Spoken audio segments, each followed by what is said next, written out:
Well, if no one's gonna drink this, maybe I'll just... Ugh, that's terrible. That's... Well, good morning, good afternoon, good evening, and good golly, Miss Molly. Welcome to another edition of Morning Coffee with Brian, the show that lasts as long as our coffees, except I'm on a water diet because I get some problems, medical problems, which means I can't drink coffee for 2 weeks or drink alcohol. Oh, my Oh, shit. So, yeah. Just water only. take the consequences. Yeah, Drink indeed. it, you know. So, good morning to everybody out there on YouTube, Rumble, Facebook, and KGRA Digital Radio. Welcome to the show. I can see a lot of people in the chat on YouTube already. We have Dragon Ruse, Penny. We have Anima Confuser, our great friend, Slasher Fred, Steve Simple. Welcome to you all, and we'll be catching up with you all later. And also a shout out, of course, to our sponsors, Fuel Up.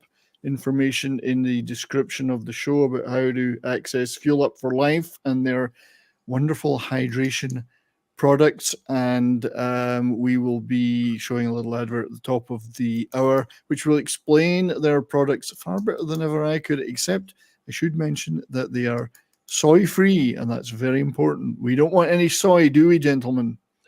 No soy. So without further ado, I would like to welcome to the show for the first time ever on this show, the entire Rock and Roll Rowdies. Gentlemen, hello. Hey, hi, Brian. Good morning, everybody. Morning. How are you all doing? Yeah, we good. We enjoyed the football last night and a few libations afterwards. I believe you were all in the pub, Yes. so... Yeah, we're drinking, I think. Yeah. Scottish mist. But we've also been productive recording some sessions here. Yeah. Once we're all together, I mean, this is a rare occasion. Mal, this comes from Deal, the other side of the country. Granny's come in from LA to do some train spotting, and Wilco's here on duty. I'm retired. He's on probation. He's on probation. Retired, Yeah, I'm done. I'm done with everybody. So we're gathering, so we're really pleased to sort of all get together here in my house then, Devon. As opposed to just seeing each other on screens. Right. Indeed. And I can tell there's a close bond between you all the way you've been before we came on the show, the way you've been hugging and rubbing each other and fondling. Oh, Granny. But I should especially welcome you, Mark, Mr. Mark Emery. Thank you. First time we've actually had the chance on screen to talk. Yeah. You're still working. Can You you still hear me? been working? Yes. And yeah, I've been working. So these guys have been carrying the torch and getting the Rock and Roll Rowdies name out there, and I've been on tour, mixing sound and traveling and with Martin Turner from Wishbone Ash. Yeah, with Martin Turner. Where were you? When we first met. Yeah, that's back yeah. in We the can go back 70s. to that. Yeah, That's how we first met. Yeah. I was working with Vinegar Joe. Mark was doing out front sound with Wishbone Ash. the original Wishbone Ash back in the original. back in the 70s, back in the day. Back So in the anyway, I started Argos. working with Martin about 6 years ago. After a garden party, we all got together, and he said, "Well, do you want to come back on the road?" So, it's been good. We've been to Japan last year. We've just done Europe. Wow. It's good, and Is it playing all the old Wishbone Ash stuff? it is, and they play it very accurately as well. Nice. That's well, as far as Martin Turner is concerned, he's the founding member of Wishbone, and he is Wishbone Ash. So instead of being Martin Turner ex Wishbone Ash, I think it should say Just Martin Wishbone Turner Ash. is Wishbone Ash, because it's very authentic. So a lot of the fans are really appreciating that, and it's growing. It's actually getting some legs to it. It's good. Nice. Yeah. So the shows were well received, and Yeah, we've just been through Germany and Holland. It's beautiful. and it was like well-oiled machine from a tour management perspective. Well, yeah, we had a few incidents, but Yeah. they weren't my fault. I just had to resolve them. You didn't leave your passport, No. did you? No. Somebody else. If it went smoothly, it wouldn't be rock and roll. Well, exactly, and we do like And we incidents. would be 'cause all out incidents- of jobs, much sooner. Well, than that's what we were. got to do. We got to Yeah. undo what they do or don't do. incidents are good because they're great for broadcasting. Yeah. So, I would like to just briefly welcome my guests, panelists this morning. Pope Metallic is the first. How are you, sir?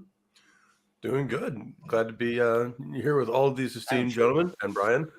And great to see you all together. It's been really cool getting to know you guys over these last couple of weeks, and it's great to finally meet the whole gang, as it were. Indeed. And also our great friend Nice to John meet you too, Daswolfen. Yeah. Hey, John. Yeah, I'm doing great. Actually, I got to dip out halfway through, sadly. So lucky man. That's right. We've got to stay through the whole thing. How can you get away? Hey, well, more coffee. I got to go to the NFL draft, so it's All right. a bit of a drive for me, and then I got to fight for parking and all that fun stuff. So football, you mean? Yes, American football. Football, not football. Yeah. yeah. Not See, soccer. Not soccer. Where are you in the States? I'm in Missouri. You're in Missouri. Yeah. That's where the draft is held. Yeah, it's at Kansas. It's at Kansas City this year. Is that like a draw where they pull balls out and match numbers? And No, what they do is a team gets a slot depending on where they ranked at the end of the season last year, and they get a pick from all the college players that entered the NFL draft pool. So there's a lot of hubbub about who's going to be on the team for next year and so on and so forth. All right. Well, that'll be fun. So enjoy that, mate. And welcome to Dustin. I've got a quick football story. I was on tour in I America. want to ask you guys about that. But go ahead. In Chicago, and Walter Payton. I'm sure you American football fans will remember Walter. He came and hung out with us for quite a while. Really nice guy. Really nice guy. Yeah. Who were you touring with then? I think it was Phil Collins, because I remember Walter saying to Phil, "Are you playing that Oh Lord tonight?" And Phil, we were all going, "What?" He said, "That song, Oh Lord, Oh Lord." And we went, "What?" He said, "Oh Lord, Oh Lord, it's your big hit." In the air tonight, In the air tonight. I can hear it coming in the air. Oh Lord. Oh Lord. I can hear you coming in the air tonight. Yeah. Oh Lord. Hey, well, So that was Walter's interpretation on it. it could have been called that. I mean, let's face it, it could have been. Absolutely. So soccer, football, as we would call it, football, but these guys call it soccer. You guys all support various teams. And last night, what was going on last night that you were watching? Man City and Arsenal. And that's like the title. It was the title decider. There's still 2-3 games to go, but they're number 1 and number 2, and they were playing each other last night. So that was the title decider. And Man City took it. Man City trounced. Man City won. Jack Grealish got into 3 fights. Yeah, that's the best he did. I'm not even a Man City fan, but I thought it was a great game. I'm a Liverpool supporter. Yeah, me too. The mighty Liverpool. Yeah. So I grew up on the Beatles and Liverpool. So I just yeah. He's making that up. I'm not. I wasn't up. really into football. Disregard half of I what. wasn't really into football. I played rugby. I thought it was because he was a Cilla Black fan. That was me. Of course, yeah. that was Granny. I who have nothing. Sideburns there. So none of it. So what about Hartlepool though? Yes. Wilco, definitely. Yes. Yeah. Did they survive? No. Are they going and now? the team's up for sale, Brian, if you're interested. If you guys want a good football team like Wrexham, Wrexham got promoted, and they're playing in this town on Saturday. They are playing in Torquay. Torquay. Right, so Ryan Reynolds might be there. Yeah. They might be. It's the end of the season game, and they just won the champion. They're champions. Wow. Are they going up to the Premier or? No. There's still another three leagues. League 2 before Premier. They're going to League 2. It's great for them though. They have really come a long way with this publicity and with the American support as well, which is great. Yeah. Cool. A little town in. Is it in Wales or is it in England? Yeah, it's Welsh Wales. Welsh Wales, Wrexham, North Wales, isn't it? North Wales, yeah. Good for Ryan Reynolds, and it's been a lot of fun watching that. He's enjoying it. He's loving it, Yeah, and because there's no baggage with a team like that, not like supporting, say, Liverpool v Everton or Man City v Man United. There's 2 stars there, that Real Although football. he's apparently he's met up with Bale. Yeah, You know, Gareth Bale from Gareth Wales. Bale. Like it's a Christian Bale. Bale, that's what- Yeah, that's what not he Christian. meant. Yeah, no. Gareth. Gareth Bale. And he's Yeah. just been playing out in LA. And he used to play Right. for Barcelona or Real Madrid, one of those. Real Madrid, A yeah. big superstar of football, won everything. And he's just retired, but they're trying to get him to come back and play for Wrexham now. That'd be Oh fun. wow, Yeah. that'd be good. Yeah. I think he'll do it. I really do. I think he'll do it. It's a great thing. Now, That's a- also, for some other new information, which I don't know if you know, the Average White Band wrote the theme song for Cosmos in 1975. Okay. Cosmos. Oh, yeah. The New York Cosmos. Yeah. New York Pele, Cosmos, New York. Beckenbauer. So Pele. we used to go drinking with Pele and Beckenbauer and all Was that LA or New York? Sorry. New York. New York. New New York. York, right? York. Yeah. Yeah, well, Atlantic Records Records. were the money behind that. Yeah. Yeah. Oh, I didn't know that. So you guys got to hang out with Pele? Yeah. Wow. I did. That's- Yeah, pretty what a fun. legend. Not me. Now you might remember this, but I remember distinctly what getting allowed. You were older, but a little older. But I was allowed to Wait, stay up. Hey, don't embarrass us. I was allowed to stay up late to watch the 1970 World Cup final, Brazil Italy. That was the first time I'd been allowed to stay up that I could Before recall. my time, I'm afraid. Yeah, after a certain, well, of course, I know. Actually, I was just thinking before we started that it's like looking at a reunion of the Manhattan transfer here. Who's the ladies and who's the guys? There's a little transgendering going on here, really. But yeah, I got to stay up late to watch that game. Still one of the greatest soccer games in history, in my opinion. That fourth, I think. I did some shows with Manhattan Transfer. Yeah, I know you mentioned that once. Yeah, and they were quite a neat vocal act. Yeah, Yeah, they were really good. Chanson d'amour. Yeah. Da, da, da, da. That. So, Pele, that's incredible. I mean, it's not just the fact you guys got to meet all these great rock stars and whatever, but you met people like Pele and all these other guys, Muhammad Ali. footballers. Muhammad Ali. Yeah, you met Ali. I mean, we met them in New York. Used to be in the Mayflower Hotel. Yeah, incredible. Everything was crossing paths in those days. Everything was, that was the incredible part of it. Everything was mixing. Yeah. Oh, it's a hell of an era. Do you think that things are entirely different now? Like from the rock, is rock still and the rock touring still a thing, or is it Well, just only like Mark. is it like a fringe now, or is it still It's more of mainstream? it's more of a niche genre, isn't it? I mean, Hmm. not everybody likes rock like they did in the 70s. Not everybody likes disco like they did in the 70s, and I didn't like it then.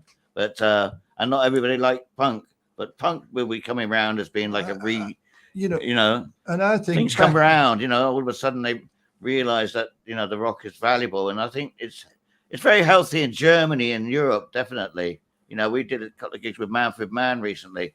You never see him in the UK, but he's brilliant. He's got a great band. One of the first bands I ever saw live, Manfred Mann's Earth Band. Yeah. Right, yeah. Great They band, still yeah. using that name. I think back in the day when we were young, fans, there was real fans that came to gigs. You went to see a gig because you were a real fan of them. And I think now you go to gigs because it's an event. Yeah. It's become an event. Half of them don't know who they're going to see. It's just, that's the latest event. Let's go and see them. Yeah, like the Biggest Stones are a big example of that for me. The Rolling Stones. People don't go to see the Rolling Stones anymore. They go because it's an event. Yeah. And they want to stand on a beach with a million other people. No, thank you. But brilliant. I don't mind in Brazil. Yeah. In Brazil, it's okay. I wouldn't do it here in Turkey. Right. So, Pope, you're a big, current metal scene guy. I mean, that touring scene is still pretty strong, isn't it? Yeah, I mean, it depends on what you're talking about. In the US, they tend to be a lot of smaller venues, but they're around all the time. In Europe, they're still playing, like, you have tours like Bloodstock and Wacken, where they'll play to like 80, 90,000 people. Yeah, Germany. Hellfest. Hellfest is absolutely glorious. Yeah. So, I wanted to. No, that's all right. I wanted to just point out that Mark you three guys are all from Hartlepool, but Mark isn't. So how Mhm. did you guys meet? Was it just down in London at gigs, or Just pure bad luck. Which pure one? bad luck? Like you were cursed. We met in London when Mark was with Wishbone Ash, and we would all gig on each other's gigs. But I think we met when we did a gig at Exeter University, Mel, one of our first long distance gigs. And I'm pretty sure we did a That gig. wasn't with Zeppelin, though, was it? No. Extra University. Exeter We did Exeter yeah. University, but we did another gig at a place in Torquay, and I thought we met you there. Well, that might be possible. I remember that, Wishbone were at a record launch. I think it was the first or second album, Pilgrimage, or the first one. And Vinegar Joe was playing I'm talking in the club. I'm talking 1969 when we No, first I came to can't London. remember, yeah, but Yeah. you're not aware of it. You might. I'm the train spotter. I remember. Yeah, but you don't remember. I You met him might in have. 1972 in Ali Pali, Alexander Palace. Again, I was mixing It for was mixing for Wishbone. Wishbone Yeah, Ash. I remember Yeah. Ricky Parr PA, big Yeah. big PA systems. Yeah, that's Turbo train spotting. system. He remembers the name of the PA system. That's like Well, train yeah, but spotting. I'm more of a PA spotter than Well, a that's train It's the spotter. same as train spotting. I remember the type of locomotive. Yeah. Not- Well, PAs were been 70 by 72. Everyone would start to have their own PAs, and they would have get bigger and bigger. Yeah. We were just talking about that. Well, we earlier, were the way- using on tours in Britain. We were using like N-Tech and Ricky Farr's systems, which were all hired in big bass bin systems. Yeah. We were doing theatres, doing 3,000 seat theatres. Before that, we were carrying our own WEM columns. And when in the early days of the, when the album was maybe first out or before coming out, and John Peel had a gig at the club, and he got Wishbone in there, and he was pushing it on the radio. And I think that he was so instrumental for them breaking through in the UK to get them a deal. They're not so well known in the States these days, I guess. I don't know, but They just sort of Wishbone Ash. No, they're probably a bit of a niche thing. yeah, I mean they were doing really great gigs in the States back in the 70s. We were doing they just 8,000 They were on 8,000 all the major TV shows. So John Peel's an interesting guy though, because there absolutely. were so few good radio personalities in Britain then that you can use the word. Yeah. he was a guy that really did break a lot of bands. John So I Peel. mean, you guys must have worked with him and one or two, like Bob Harris and guys that really did. Whisper and Bob. Well, Yeah. that's right. Well, yeah, that's the old grey whistle test. We've all been Yeah. involved in that. With what you guys were there with the white band, weren't you? Yeah. Yeah, And And Wishbone did that. and and- Vinegar Joe, yeah. And I remember doing a thing with John Peel at the Radio City Hall, right in the centre of London, and it was with Oh, it was downstairs. if in the with face- BBC with the face- with the studios, face, yeah. basement studios. BBC just- Radio Studios. Yeah, off Piccadilly, just off Piccadilly. Yeah, with, Yeah. with the faces. Yeah. Rod Stewart and the Faces, yeah. Yeah, and it was so they were so brilliant. They're just so relaxed. They're kicking the bloody soccer ball about on stage and that, and Hmm. they just get up there and chunked away, and it was just awesome. That's when Rod Stewart was good. Yeah. Well, Back then, The band was my wife great. actually worked for the Rod Stewart and the Faces back then. Oh yeah. She can tell you stories. You need to get Oh, her I on. bet. She'll tell you stories of Ronnie Wood.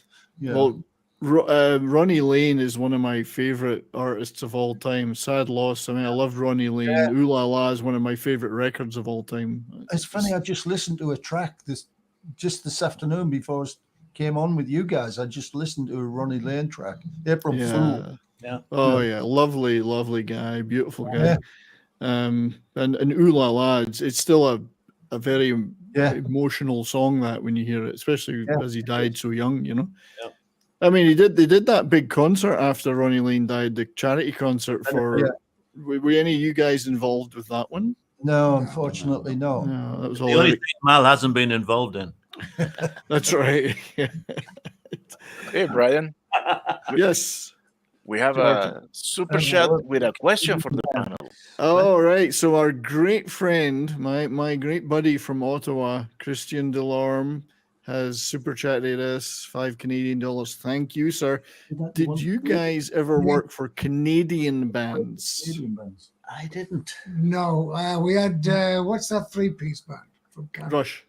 Rush. Rush, yeah, we done Yeah. shows. We done shows together, never directly worked for Canadian bands, but we certainly worked with Rush. I think we've done some gigs with Bachman Turner Overdrive as well. They're Canadian. Yeah, I can go really back. First one I can remember is Canned Heat. Canadian band, They're yeah. not Canadian. They're not Canadian. Are you sure? Don't know if they were Canadian. On the road again? Go on, Bob Height? Was Well, that we know Bob who Height? did. I don't know what he was smoking back then. Yeah, but- yeah. There might have been Canadians in the band. I don't know, because the only one I know is the singer. Canadian band. Anyone can react to that? Let us know for sure when we hear that. Did They're Christian American. And I've still got the Burton Cummins album All right. from back then. We just In had- Well, vinyl. I feel sorry for you. No, I'm just kidding. All right. Stand corrected. Yeah. But yeah, so I'm trying to think of other early. I mean, obviously the Guess Who and Bachman Turner Overdrive and Yes, Neil Who. Young I think I did something when they were renamed Bachman Turner Overweight. Overweight. If I remember correctly. I think I might have been thinking of Get That was the To big anyway. joke, wasn't it? He's the Canadian. That's a good one. That So was- how about, but what about the band, Robbie Robertson and Oh, the band? Because they were all, apart from Lee Von Helm, they were all Canadian. Did you ever work Yeah, with they those were. guys? Yeah. Great band. Never worked with them. Loved them. Yeah. And I've still got that double album, The Last Waltz. I've still got that on vinyl Think as about well. Humperdinck, wasn't it? The last waltz. Oh. You know, it's The funny Big you should- Pink. I remember the West Big Ridge. Pink from the It's band. funny, Granny, that you should mention that, because I've always hated Engelbert Humperdinck purely because he kept Strawberry Fields Forever from #1 in the UK Exactly. with That's holding a whatever grudge. whatever crappy song it was that he had out at the time. But First nowadays- Beatles, The Last Waltz. Nowadays, Yeah. that would be called diversity, man. No, it'd be a But- different chart for it. the Yeah. greatest double A side piece of plastic in history, in my opinion. Strawberry Fields, Penny Lane, and, Penny Lane, and yeah. Engelbert Humperdinck keeps it from #1. But didn't Jim Reeves with Distant Drums knock Oh, some other Jesus Beatles thing off the Christ. charts? He probably did, but I quite like Jim Reeves. I mean, my dad was a big fan, so you know. This is Sentimental- pre-Roadie times. Sentimental It's value. that Scottish softy in them, you know. I can still sing all those Jim Reeves songs because I Oh, played no. them. Please don't. No, Please no. don't. Can we take a break, please?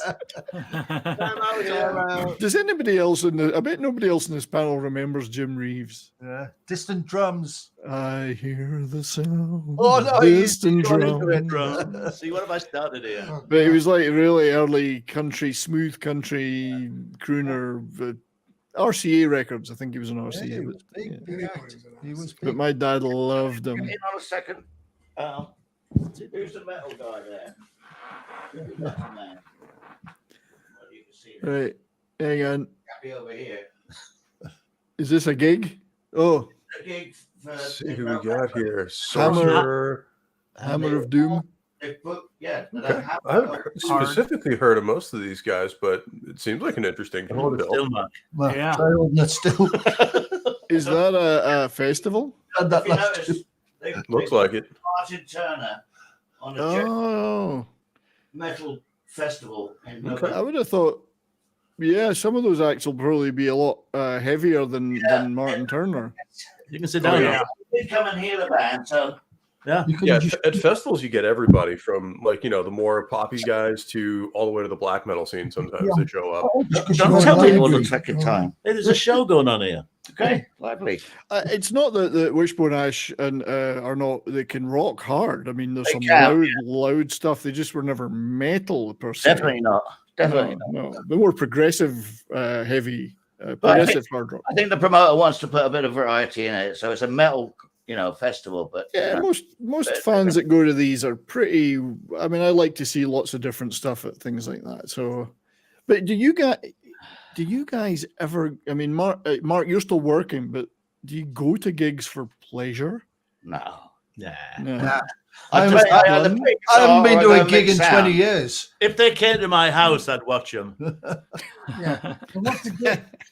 Yeah. That reminds me of Gene Hackman. When they, Holiday, you Yeah. know. What's the gig? yeah, you've seen thousands and thousands of Literally. gigs. I guess. For me, I would love to go to shows, but I've always hated being backstage unless I was actually involved. You feel like Actually a working, yeah. you feel like a bacon sandwich in a synagogue. All right, okay. Do you actually stand there going, "That guy's not done that right"? That guy's not done that right. Oh yeah, look at the way he's taped that mic card on. God, Yeah, exactly. standards are slipping. Beware, technology-wise, for myself, speaking for myself, it'd be way over my head now. You know, Right. The last I wouldn't live- know how to set up equipment anymore. The I would last not live know. show I saw, I got a free ticket to go to the Kodak Theater in Hollywood, and it was Mark Knopfler's band, and they were brilliant. It was a pleasure to go to, but I didn't have to drive there. I could actually take the train. But like the driving in LA, it puts you off doing anything.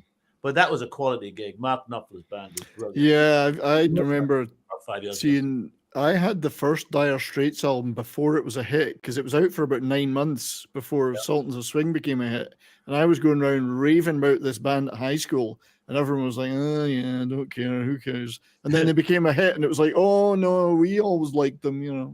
Yeah, we did the Pink Pop Festival with the Average White Band in the 80s, and Dire Straits were on the same bill. Mm. And I think we were going on before them for some travel reason, and I think they didn't want to follow because Steve Ferroni is a killer drummer, and they were like about to burst down the scene, but they were very nervous about going on. What am I doing, man? Am I blocking your microphone? No, you're fucking gonna hit I'm me. with Look, Granny,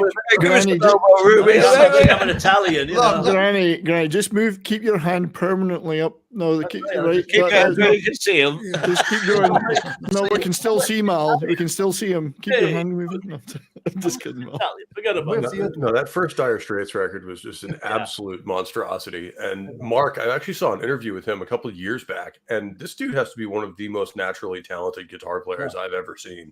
Yeah. Because the guy's just sitting there in a conversation, just picking up different guitars, playing some pretty complicated stuff, then just picking up stuff in different tuning and all this other crap. And it's just like, how are you this good? He's the finger picking style. Oh, he's incredible. I love Telegraph Road is such a great record, 15-minute long thing that he does. It's so very emotional music he does. Yeah, I met Mark Knopfler once. I actually promoted a show in Torbay here with the Notting Hillbillies, which is Mark Knopfler and a few other guys. Really nice laid back stuff.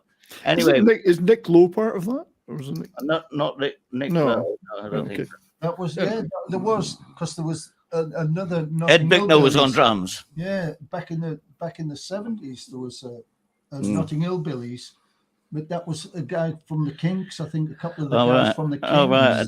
And somebody else. Nick Anyway, Lowe the thing from that Kinks. struck me most about him was chatting afterwards.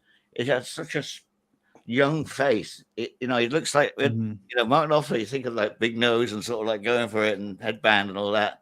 But he had such a nice face in natural view. It's okay to show out we've all got feelings for other people, Mark. It's not a feeling. That's right.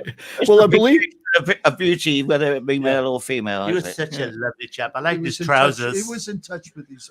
It's such and tight I trousers. believe Fuck all to do with that. What are you talking about? and I believe some of you guys were pretty close last night, sleeping in the same. Oh, very. Yeah, very, very, yeah. Just like Mark- you, please. Yeah, Mark Knopfler is a northeast guy from the northeast, of course. Newcastle. Near. I mean, Newcastle's not that far from Hartlepool, so he's 32 Yeah. miles. Yeah. it's kind of a hotbed of music when you look at it back to the Animals days, and then Yeah, that whole area, Coverdale, David Coverdale, Mickey Mhm. Moody, Mick Moody, Chris Rea, they were Yeah, from Chris Rea. Middlesbrough. That Paul side. Rogers. Paul Rogers from. well, Mac- yeah, it's funny because I was looking up that stuff, and so you mentioned Chris Rea. Let me just add this to the stream. So we Brian got Chris. Brian Ferry from the Newcastle area. Who's that? Chris Rea, that's Chris Rea, Chris who Rea. actually grew. Yeah. Chris Rea grew up in Hartlepool, even though he was born in Middlesbrough. Yeah. Oh, did he? Yeah, he grew up in Hartlepool. He lived there as a kid for many years. Oh, good morning, Courtney, our great friend Courtney, and yes, Nick Morning, Lowe. Courtney. I adore Nick Lowe. But Iron Maiden. What's that guitarist's name? The Polish. Yannick. Yannick. Yannick. He's from Oh, Hartlepool. What's that? Sorry. it Oh yeah, Paul Rogers. Of Yeah, course, you mentioned. Company. Yeah. And this guy, he grew up in Hartlepool too. He did not. He did. You wouldn't get away with that I haircut. there. heard with him. He never mentioned it. Yeah, he apparently, according to the interwebs, he grew up in Hartlepool. I can't believe it. He would have got. He wouldn't lasted 5 minutes with that haircut. That's why he moved to Birmingham, looking like that. Yeah. I Well, mean, I would have run him down the street looking like that. yeah, it's Dave Hill of Slade, in case anybody doesn't know. Sorry, what is this one? That's a Deltic. Yeah, that's it. I'll tell you where it is. It's in Princess Street Gardens. That was my follow-up question for you. Do you know where it is? Because it's my hometown, Edinburgh. Nobody likes the smart ass. And there's a link to this because Chris Rea did an album called Deltics. So Deltics. See? Yeah. Yeah, Okay, I got one. You show them, Brian. I've had this all my life. I see you should not have been allowed to answer that one, Granny. They should have been made to answer. I should have. Oh, We wouldn't have known it. No, it looks like a piece of tin. I should have left it to the panel. This one's for Wilco. Wilco, or if anyone on the four of you can say what this bird is. No. It's a pelican. That's a good shot from pelican, me, isn't it? Yeah. That's a Wilco shot. Yeah. I took that last week. It's a pelican, I guess. Yeah. Yeah. I didn't say How about that. that one? No relevance. That's a Blue Stella jay. J. A Stella's J. Yeah. Granny, you're totally right. I know it is. Yeah. And then this is Granny's breakfast. Oh, that's a lovely. Yeah, that was. That looks amazing. So the day you arrived here, That was wasn't in Suffolk. I Oh. remember when I first got it, I wanted a big English breakfast. The thing was, though, being England, it was served on an ice cold plate. And when I said the food was wonderful, but the plate was cold, she says, "Yeah, we get told that a lot." I do something about it. Why you fix it? They don't fix it. Hey, so I have a question that's related to touring in the 70s and related to beer, because beer was obviously a major supplement to your. Name this beer. Oh, Tenants. Well played, Wilco. Tenants Lager. I've chugged them all. Scottish. That's a Scottish lager. Yeah. Tenants Lager used to have these cans with the girls on them. I don't think they can do that now. Shocking. Shocking exploitation. I have actually done one of them. Yeah. Yeah. I would imagine you've met a few of them. I've done the festival Tea in the Park. Oh yeah, I've been at a few of those. The Vegemite. Vegemite's Australian. It is. It was HP sauce that was on the screen before the breakfast. But yeah, Tea in the Park. I've been to a bunch of those. What ones did you do? I mean, I can't remember. I was drinking that Tenants. I can't remember anything about it. I just know I was there. But those cans are now collector's items because they can't make them anymore because of sexism, misogyny. Belong in the misogyny museum. I once drank 4 pints of Tenants Extra. I woke up the next day, the blood vessels in one of my eyes had all burst because of the pressure. Yeah. You know, and I went to the doctor and he said, "Have you been drinking?" And I said, "I had 4 pints of Tenants Extra last night." He said, "That's what's caused it." Yeah. So Malcolm had 3 that night. So I only had 3 the next night. So what were some of the worst experiences any of you had with that kind of thing? That's one of them. I mean, in terms of having to get up and work the next day and then overdoing it. Well, I think for me, a lot of times I wake up and just look around and go, where am I? Often. What city am I in? Who's that next? Continent am I in? Who's that? Who's that? It's me. And where am I going today? And am I on tour? Total around. blackouts, yeah. And I used to just go back to sleep for a Yeah, where am I? But I mean, you would have to get up and get going. And I mean, we've all done it. I mean, in our did it. No, we've all done it in our time, mate. My first gig ever. My first ever gig. Mal took me down to join this band just to hang out, and we're sitting in this little dressing room, and they brought in a couple of boxes of potato chips, crisps, and some beer. And they said, "Help yourself, it's in our contract." I didn't believe them, but in the end, I was putting it away. I caused trouble the first night. They had to call security to get the band safely to the van. I was an instant convert. So I had started right into Free it. beer. That was my first ever gig. I had a drinking problem. Yeah, I got over it, man. Free beer is fatal. Free booze is fatal in any job. Yeah. I used to work in the drinks industry. When you're young and all that, you dive straight into all that We've stuff. all learned a better better side of life. Though. Was there a lot of sponsorship of gigs in the early 70s by corporations like beer companies? Linda Ronstadt, Tecate. We Right. done. And I after done. 2 gigs, we're going, get rid of Tecate. We could, I done. Every What's gig. Ducati? Tecate's a Mexican Tequila. beer. Oh, Yeah. Beer, rather. oh, Yeah, it's Ducati. Mexican. Yeah. I done a Genesis tour, and we were sponsored by Michelob. But not the 70s. Oh, in the 80s. In the 80s, it started. I guess there wasn't so any much. of much of that around in the 70s sponsorship. Really. It wasn't respectable enough, really. They kind of still saw it as a renegade thing. Genesis and Pink Floyd. We had Miller Genuine Draft. Yeah. Yeah, Not but that beer. was because That's not beer. And both of them are not beers. Oh, No, I like no. it. they were very, very trendy at the time. And it was better than drinking bottles of Heineken, which I can't stand. It is funny though that when you think of all these major league tours in the 70s by huge bands, that sponsorship wasn't there. Like it may be TV or radio interest, but there wouldn't be corporations getting involved. I guess even for major bands like Pink Floyd or Genesis or Led Zeppelin in the 70s, it wasn't. No, Very little. No. very little. And that didn't come in until the 80s. Page and Plant, we were sponsored by Miller Genuine Draft again. Yeah, well, I think also Yeah. there was, there's a hint of like it not being cool to be sponsored by, That too. Back in the 70s, especially, it was a very original art form, rock music, and they didn't really want to be sort of like associated with toothpaste. Yeah, you're and right, shit, actually. Yeah, they wanted to be the rebels. Their bands and Yeah. crew.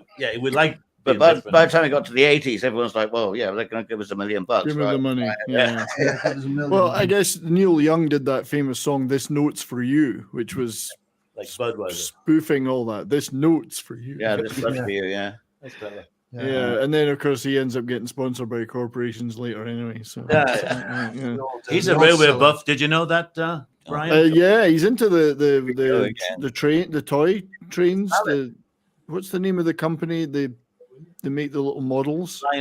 Lionel. He's a huge Lionel guy. Yeah. Put these guys to sleep here, Brian. My glass eye has gone to sleep. There's a rock and roll element there. Keith, what's his name? I guess you know. Rod Stewart has a big set. Rod Stewart's a big train buff. model. Yeah. I guess bands never toured on trains though. It was always limos, planes, and buses. No trains. Yeah, I know. Yeah. If you think about it, a train would be nice for a band to take a tour and do a train every day.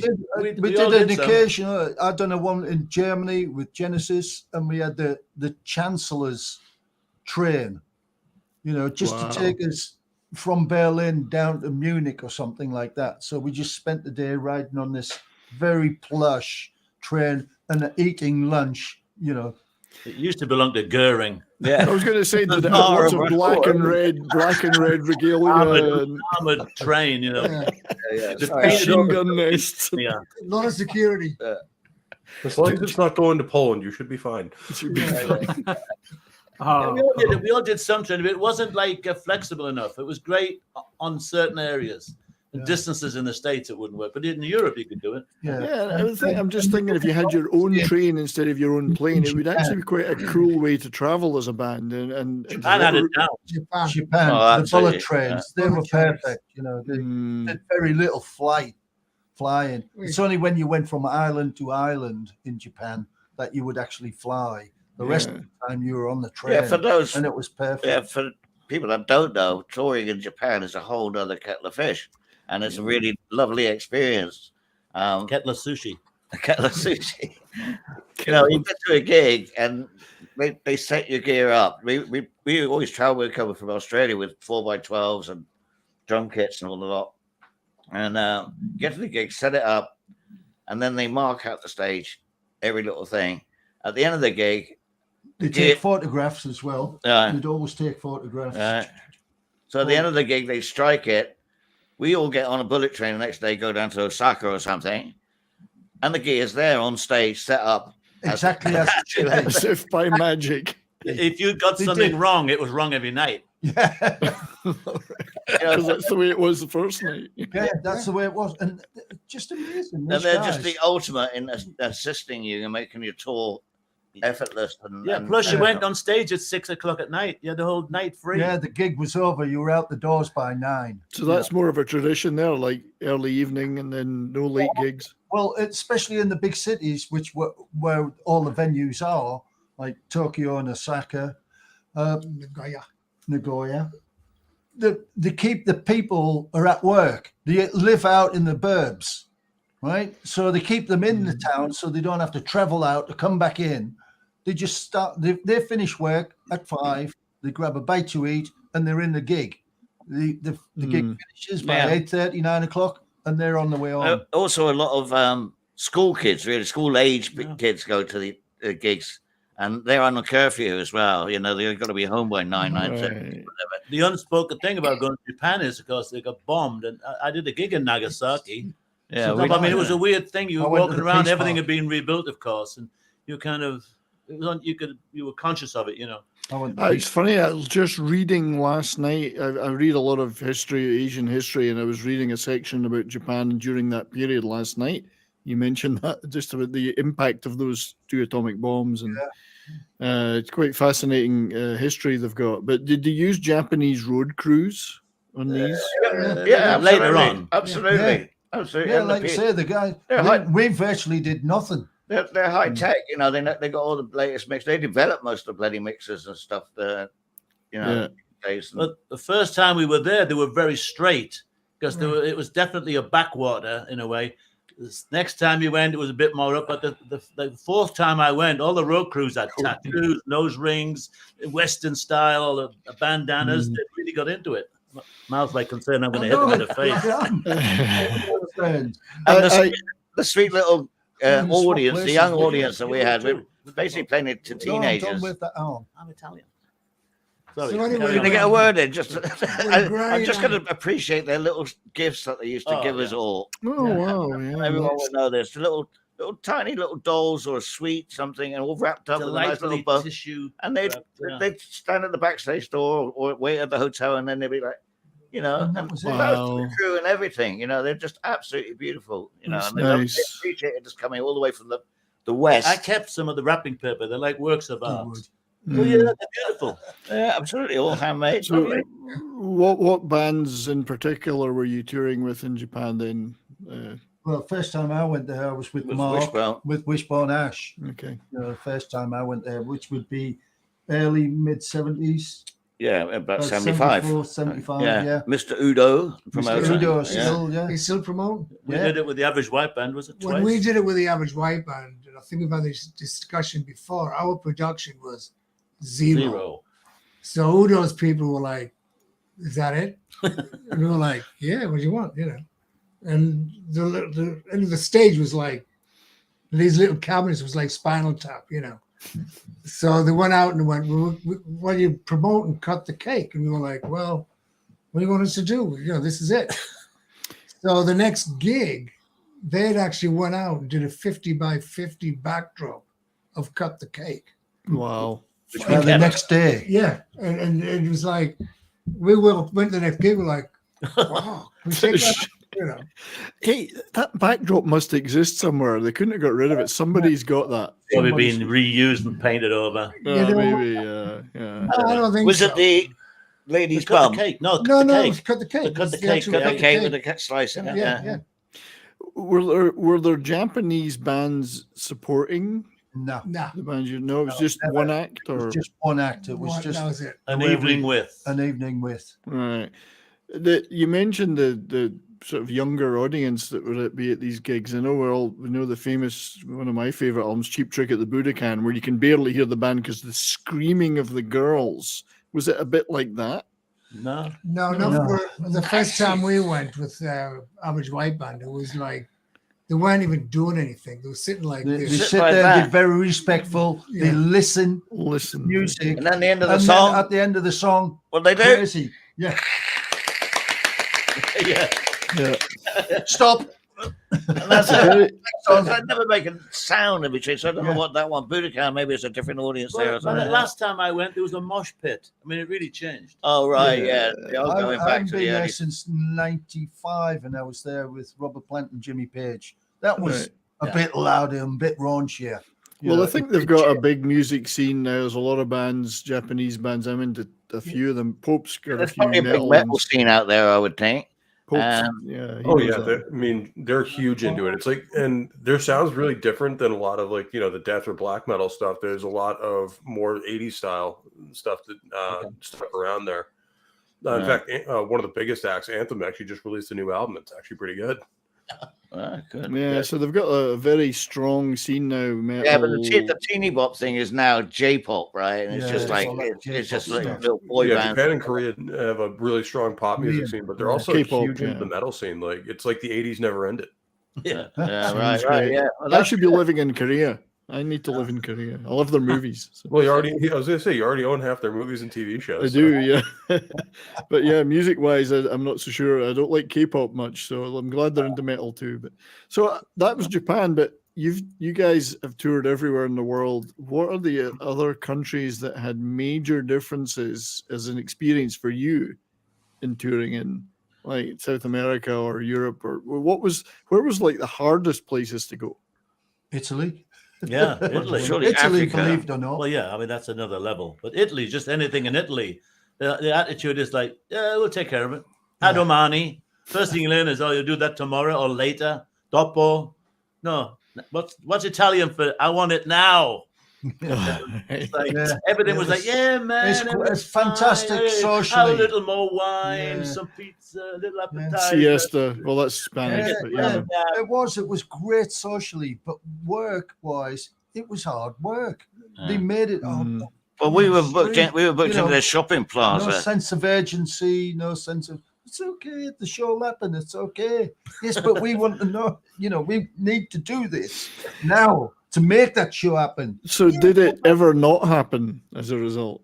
Well, no, but as I was just saying, we were booked into the shopping plaza, and it got the stage there and everything. People all over the bloody place, and the 2 bits of wire hanging from the ceiling with your hot and your common power. There's your power supply. This is the early times going into Italy. Jesus. And it's like, fuck, God, it's crazy. Well, the roadie I work trying to get anything done about it. Yeah. It's like, what these guys say, you just ask people, and it's like, well, maybe the guy will come later. Maybe he'll come. He'll come. I'll make a phone call. I work with this band, and the senior roadie, he'd been there before. He carried a big copper rod. And I go, what are you doing with that, Roger? He goes, oh, you can't rely on the bloody earth here, the ground. And he's hammering in his own copper rod, attached it to a drain pipe. It's life or death. Yeah, you have to. Yeah. That one. But wasn't there a lot of rioting as well? Oh, yeah, we had loads of times. First time we were there, we had tear gas. Rome, Villa, with this beautiful setting in an 17th, 18th century palazzo, the beautiful landscape gardens, the Villa Doria Pamphili, the strange spot remembers. We did this beautiful show. There was that Van de Graaff generator and some Italian bands. It was wonderful. The show ended, and all you could hear was this. You could hear the tanks coming, the water cannons. They were literally armored water cannons, and they just turned them on just to clear this park, this plaza. we just. I just wanted to thank the chat who are all. I know I can see you guys. I know you're talking about a lot of stuff and asking questions. Our great friend Courtney, who is a musician herself and has played in a number of bands. Did you any of you guys tour with punk bands? I know Wilco did Killing Joke and well, I did Killing Joke and The Replacements. Was that punk? Didn't you do that band making I don't plans for Nigel? know. I did the Stranglers. I saw you in New York. So the Stranglers in the 70s? No, in the 80s. Curiosity Killed the Cat. I'd already moved to the States by then. Without what they call them. I wouldn't say Curiosity Killed the Cat was a punk band, though. No. Molly Duncan was the sax player from the Average White Band in that band, wasn't he? Yeah, but he went. No, that I didn't know. But yeah, the Stranglers, Killing Joke. I know you, Wilco, you'd mentioned when we spoke before. Replacements are kind of like an alternative band. I wouldn't call them punk, but they've got punkish attitude, I would think. Oh, totally. I think by then we'd all kind of three of us pretty much were based in the States, mid 70s. Now I completely missed the punk scene. I had no contact with it at all. Yeah, and thanks for answering that though. And Courtney, I know you're asking a lot of questions. I'm sorry, I'm not getting to them all. Right. It's a little bit of variety though. But I guess you're more focused, you guys, on the classic rock. Over your careers, it was more classic rock, prog rock stuff. Well, you kind of stick to the music you grow up with, don't you? Really, and I think that's the same with the fans. The mix that we were mixing in. The social mix. We went from this band to that band because we were doing a similar circuit to them. Yeah, a lot of the industry all know each other and stuff like that. Wilco branched out. I mean, he's got stories about his ice capade shows, and I know Nutcracker and phone call. Yeah, it was the phone call. It was all word to mouth. I mean, I was with the Average White Band for like 8-9 years, and I'm sitting on my farm in Connecticut. I'm going, wow, I don't have a job. Ring, ring. Hey, we're going to the tour manager for the tour accountant, who's the Allman Brothers. That was in like a week. And I went, yeah, I'm available. Yeah. So that's how I got my shit. It was just because that manager knew that manager or that guy knew that guy. So they'd ring you up or just recommend you. And that was it. Never actually done an interview for a job. Right. You just get a phone call and say, are you available? Yes, I am. The tour accountant thing that you mentioned, Wilco, would that be something that would even happen today? Because they would be, you're going to be a CPA. You got to be a CPA. No. I mean, tour accountant depends on the level of the band. How much money. If you're talking stadium stuff, man, you've got to. Yeah, I mean, it's all done from head office, most of it, and advanced money shiftings and. It's all online. By the end of the show, it's all online and sent to the accountants. It's already disseminated. Where in the 70s and 80s, there was a lot of cash. A lot of cash. Well, there still is cash on the level that we're kind of working at. It's still I picked up a lot of cash in Germany. I'm not saying how much, but Any laying around the house? No, I'm afraid not. No, I'm afraid not. Yeah. Was it cash? I mean, when you say cash, Mark, do you mean like box office takings cash? Euros. We weren't doing huge gigs, 400 people sort of thing. And merchandise. There was a lot of cash going in the merchandise. So that's where it all came from in the early days. That's where the cash is. But even that's going over the card as well. Yeah. So there wouldn't be so much merchandise in the good old days in the early 70s, though, was it? You get promotional. Very little. It'd be promotional. All of these are promotional shirts. Well, tell us about those shirts then. Just let us see a few of them. Just from stage right there, we've got a Genesis from 1982. Yeah. And on the back of it, you can see we've got Old Rowdies Never Die. They just all end up at the marquee in Paynton. And that's from September 1982. Wow. This Average White one is from a tour in 1976 in England. Wow. And on the end here, we've got Wishbone Ash, 1976, 1977. Yeah. I'm disappointed that because we spoke yesterday that Mal's shorts are not up there right now. There's too many screaming women showing up. We had to take them down. And the reason I say that is because this famous picture, of course, where Mal and Granny are trying to outdo each other with the shorts. When you got it, you got it. Yeah, that's right. When you got it, flaunt it. It pays to advertise. That's a great picture. It is. The thing is, you can be sued for false advertising, though. He's funny. No such thing. It's all real. Is that all? I'm thinking of the Spinal Tap scene where he's trying to go through in the airport. He's trying to go through the metal detector, and it keeps going off because he's got the foil wrapped around the cucumber in his trousers. Derek Smalls. Me and Mal didn't need that.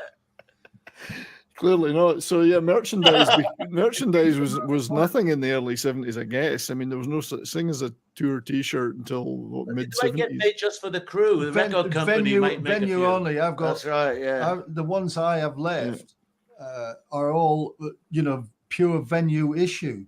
For that performance that night.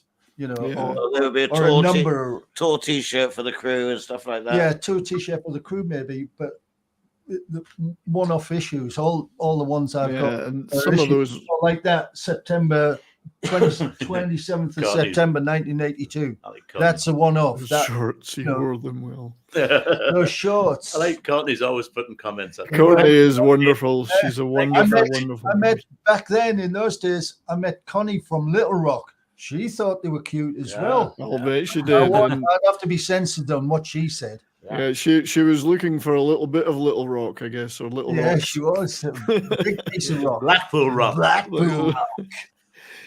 And was there? I bet there was a communication language issue though between Arkansas and Hartlepool. Oh yeah. Nah. No. The language of love is universal. Yeah. Amore. Give me more. When we first came over to the Hey, States, Brian, we got a break. Yeah, we're gonna go to break, so we'll see you all after the break. Don't go away. It's amazing. Why are you all looking at your watches? love your accent. That's what they always used to say. Hi guys, this is Gary from Pop Culture Minefield here on KGRA, and we're leaving for our first break. I hope we survive. Did you know 75% of Americans are chronically dehydrated? If you struggle with focus, run low on energy, or when it's time to finally sleep, you simply can't, this can all be linked to dehydration, and Fuel Up has the answer. Our proprietary formula contains the finest cellular hydration with the strongest immune-enhancing natural ingredients. The Fuel Up system is made up of 3 different incredibly tasting varieties. Wake kickstarts your day with a jolt of caffeine. Play boosts focus while hydrating your cells. Rest not only helps you relax, but also rejuvenates your cells while you sleep. Here's what our clients have to say. I really don't miss my coffee, and you can tell the difference. So I'm gonna take it for the energy. I'm gonna take it for the play. I'm gonna take it, all day. And it works. That's the thing. It works. We love it. Take the Fuel Up Challenge now, where we offer a Feel the Difference money-back guarantee. Fuel Up for life.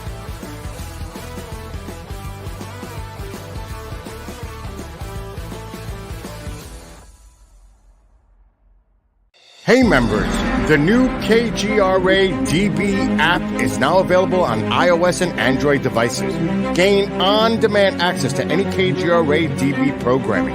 Download any show directly to your mobile device to listen or watch on the go. Go to the App Store and search KGRA DB. Oh wow, we survived. Welcome back to the commercial break. Now for some more Pop Culture Minefield on KGRA.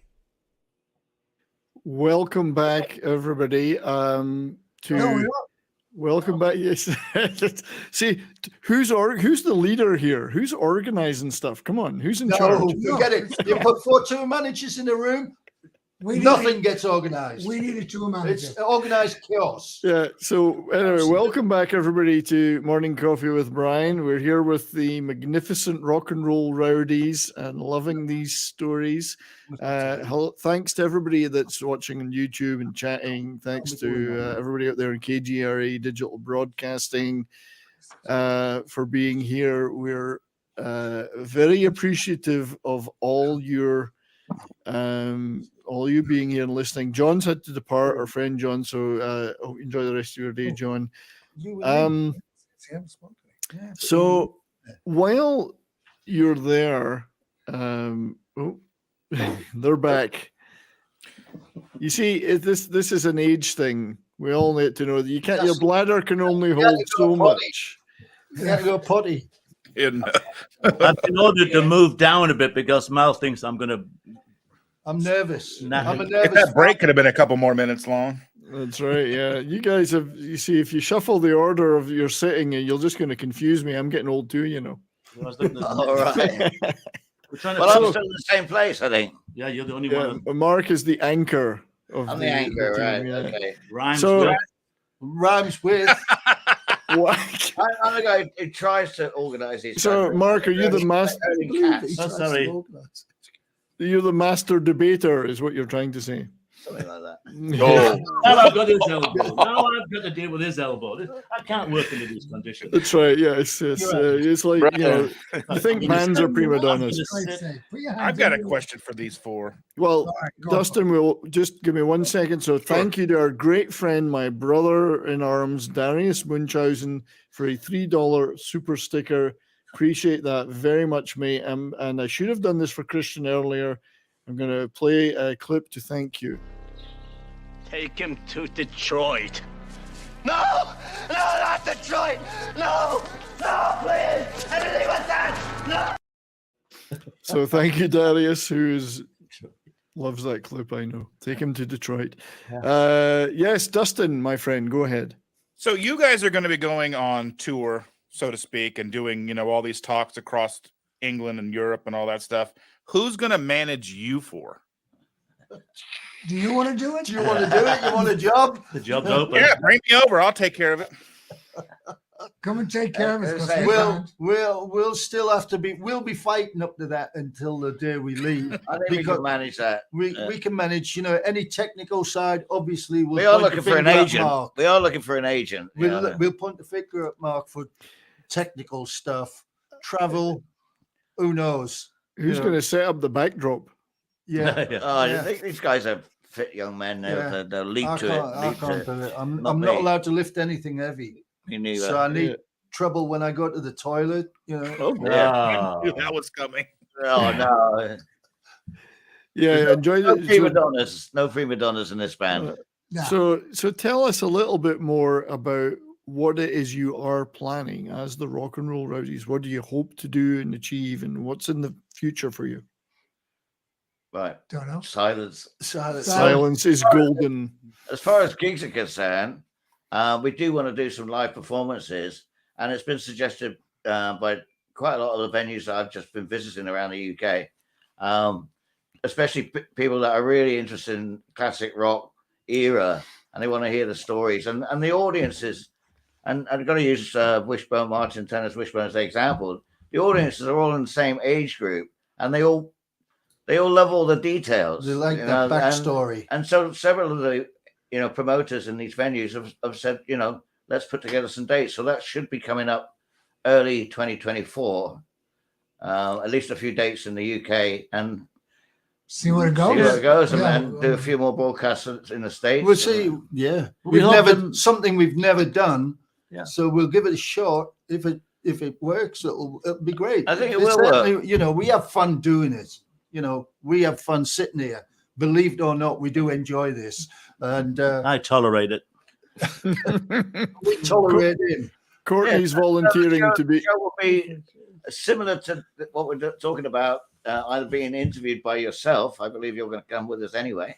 Yeah, I'm sincerely hoping to be there in the fall. If you're also, going to we'll have sections where like we recently just reacted to Kashmir and some songs that we're involved with. Yeah. But with Peter Gabriel, and we'll be doing projections of that stuff. And then reacting to the video. I was when Mal was in Live Aid and stuff like that. I've got to dig up highlights. Highlights. Obviously, for me, it was Live Aid. For Granny, it was probably doing the Rumble in the Jungle. Oh yeah. After Gnidralog. After Gnidralog. Once I came down from the Gnidralog experience, and I was in Zaire. Yeah, Courtney's volunteering to do the tour with you. She's all prettier right. And she's a certified nurse. Get the crew together. And apparently she's good at prostate milking. So sign her up. Need help with mine. Has he got a split around? Yeah, you should just take the prostate out and just carry it around in a jar. It's a lot easier. So that sounds like a lot of logistics, though, having video clips to be displayed. Oh, yeah. But we're actually been influenced by you, Brian, by the way you cleverly interweave song clippets or photographs and stuff like that into the show. And we'll do the same thing in a live situation, like with larger projections. It's all smoke and mirrors, Chuck Berry, we're going to take everything you thought of and use it. That's right. It's all smoke and mirrors. Yeah, if you're looking for an MC, Also do a question and answer thing with the audience and stuff like that, which will be I've seen a few of that kind of gigs in the past. I know that I went to one with Randy Bachman did it, and it was more he'd play a song, but then he'd have 2 or 3 minutes talking about stuff. Yeah, the audience really enjoys that. They really like that. Francis Rossi from Status Quo, he's up and coming tour. He's doing exactly that. He's sitting on stage in an armchair, playing his guitar. He'll do a song and he'll give the backstory to the song and he'll rapport with the people audience. want to hear that. With us, it's with us, it's going to be more about the spirit of being on the road. I mean, I'm not going to tell anybody how to record a record, but we just took it and ran with it and came from very humble beginnings and still are pretty down to earth. And I'll just have a peek behind the curtain sort of thing. And we'll have technical questions. We'll take a tea break and Mark can answer them. I'm not really a technical man. No, but you know a little bit more. Yeah, it will be just tea at this stage, of course. Just tea. Yeah, we were going to exercise total control. We would hate to embarrass ourselves. We have a bit of brandy in the tea early in the morning. We just want to have fun, like Mal said. We want to have fun and share a bit of it because I do jobs in California. I work small-time things. I meet executives, high-powered executives, and when they hear my accent, they all want to know what brought you to America. Sex, drugs, and plane. And the next thing you know, we're talking. Everybody is interested. It's good to document like the history of what happened there. And what we were lucky enough to grow up and live through that period, which was a real live through it. Well, somehow we survived. We are survivors. And I look at turning 70 was an achievement as much as anything else. But we weren't innovators and we weren't the inventors of the stuff, but we were there when it was happening, and we all took the thing and developed it. We hit the ground running. I mean, this is the thing that fascinates me. It's the you've literally gone from the transit van era up to major mega tours, right? Yeah. You've seen the whole development of that, literally the development of rock as we know it today, and that's just incredible to think about that. In fact, we just recorded that yesterday. We've just recorded all that from the transit to the tour buses to private airplanes. But we are going to need jets for the luggage. We are going to need someone to do subtitles because nobody will, when we're all talking at the same time. Brian, he doesn't speak the language. Well, I don't speak English. Neither do at least 3 of you. I mean, Mark probably does speak English quite well. The others Thank you very much. I was born here. He's a hillbilly. I only talk American. Carrot cruncher. American. Can you talk American as the American? Well, I did live in the States for about 12 years, so I can. Yeah, and so does Wilco. And he knows where the sidewalk is. It is. But Dustin and Pope are from the US. You can understand these guys, okay, can't you? As much as I understand. Read this. Yes. Yeah. I just understand you guys just fine. I mean, even like the stuff you say, like I knew when he said something about anchor and it rhymes with, I knew it was coming. Yeah. So I'm going to throw a word out. Actually, I'm going to throw a word out that we used before we started the show, Kazi. Who knows what the Kazi is? I just went there. He's just been there. Well, see if any of the people that are watching. Does anybody in the chat know what the Kazi is? We'll wait and see if they do, because it's a particular thing that people in Britain go to, the Kazi. Yeah, I think it stems back to the occupation of India. Yeah. See there. Yeah. Smart aleck. Yeah, well, there's a lot of terms come from that. There's a lot of terms. Kazi is I don't know what a Kazi is in India. Maybe it is a toilet, but the Kazi is a toilet. My old man. Is it related to a dunny? Yeah, a dunny. It is, a dunny. It's a Kazi, not a Casbah. It's much less glamorous than the Casbah, Courtney. Yeah. It's a toilet. The Khyber Pass is another one as well. It rhymes with. Please don't talk. Yeah, it's the Khyber Pass. I guess that one I know for all the wrong reasons. Yeah. Having been sent to Afghanistan. Oh, really? Oh, right. So you know exactly where that is. Mm-hmm. Is it really and the some of the Oscar glorious Award? creations that came out of it. Yeah, Andy's got it. It's the shit house, the Kazi. But I mean, I've been in the military too, and so has Pope, and you pretty much you make your own kazi sometimes, depending on where you are. But The world is your kazi. So I very just busy around here this morning. but just getting down to those kind of that level of detail when you're, especially in the early 70s when it wasn't so big, well organized, there must have been a lot of times you were caught short in various ways and had to just, you know, Well, that came later in life. yeah. Like, you know, just the basics of where we're going to eat, where we're going to go to the bathroom, where we're going to sleep. Must have been a bit of a nightmare. How'd you make a phone call? How'd you get in touch? Well, funny you should mention that, Brian. I was on a tour bus tour with the band Dred Zeppelin, and they were all costumes. So when the Elvis character was half into his outfit, we sometimes would just use the bus as a dressing room because he didn't want to be getting changed and moving around in the club. So one night he said, "I really, really need a dump." I said, "Well, you can't do it on the bus." That was the rule. And That he was couldn't. rule number one on the bus. Because it's like a No savings dumping account. on the You put bus. something in, you get interest. So the whole thing was, I said, "Well, you can't do it on the bus." And he said, I'm almost Elvis. I can't go in the club." So I said, "Here's what I'll do for you." I said, "I put a plastic bag in the bowl on the bus, and he dropped a log in there, right?" Oh. And I got rid of it. He didn't know. So I come to the side of the stage. I had the same a similar plastic bag with some sand and gravel in it, and I was swinging it like it looked like his bag of poop. He's trying to sing, and I'm swinging this bag of poop. And I came and I hung it on a cymbal stand, and he's like, "Ugh." He didn't know it was just. Was it a fairly lengthy and consistent one? Or was it... I've never heard that before. Yeah, That's a new one. They do. That's a great one. Yeah. Cheers, Joe. Thanks for being here. I did it all worked out. There's a bit of gravel. You know, you should have got him to sign the bag, and then you could have auctioned it off on eBay or something. People are buy it. They're buying my underpants right now. Yeah. Well, Davina has got the academic thing. Kazi, supposedly African in origin and derived from the southern Bantu word for toilet, makazi. Well, it could be East Africa's got a lot of Indian people, so no idea. Right back down south there in the. See, we're having a geography lesson now. See how intellectual this could be. Culture. See how intellectual this could be. Yes, Yeah, exactly. I saw myself as a Vespa da Gama, Vespucci. You know, so you're like an Italian scooter. That's what you're saying. An Italian scooter. We were explorers. Vespa. Yeah. You're a Vespa. Is what you're I'm a saying. Vespa.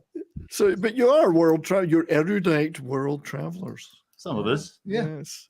So, speaking of that, though, erudite. What would you say that you guys are all experienced veteran tour managers? What are the most important qualities that such a person needs to have? Money. Tough question. Love of beauty. Without money, you can do anything you like. But to be a tour manager and balance all this stuff, detail. Or just a roadie, You have to go by detail. 7 days a week on it all the time. You've got to be on it. You've got to be not just phone call. The day. Wait, you've got to be ahead of yourself all the time. Yeah, you've got to be upfront, ahead of yourself. Advanced work, planning, lots of planning. Yeah, I do as much advanced work before a tour than what I do when I'm on the tour. And you've got to be very versatile. I want to go on the tour without having to do any more advanced work. Boobs. Boobs do get you further. If you had boobs, that would work too. It only gets you that far, gals. It's only gets you that far. Then all of a sudden, it's like. It looks like when you get to our age, we need the man's ear that they had on Seinfeld. The man's ear. The bro. Yeah, right. Yeah. But yeah, so you're planning. I've been a project manager in previous careers, and it sounds like it's a lot of project management. Yeah, it is. It is project management. Yeah. And versatility. Because the artist will sometimes, the talent will sometimes change their mind at the last minute. Yeah, switch. So you can't be rigid, too rigid. Yeah, because I was going to ask, how do you balance that, the needs or expectations of the talent with what you got to do to keep this whole thing moving on the road? Get an assistant. Get an assistant. You know, I like to do the advanced planning and stuff, so I don't have to do so much on the road. Well, that's, yeah, But exactly. but you've got to be, you know, you've got to be alert enough to deal with anything that happens, whether flights get cancelled, whether, you know, all kinds of Anything can go wrong. Anything can go wrong. Hotels can be misbooked, you know, all kinds of stuff. Yeah, I was on tour with the Pretenders briefly.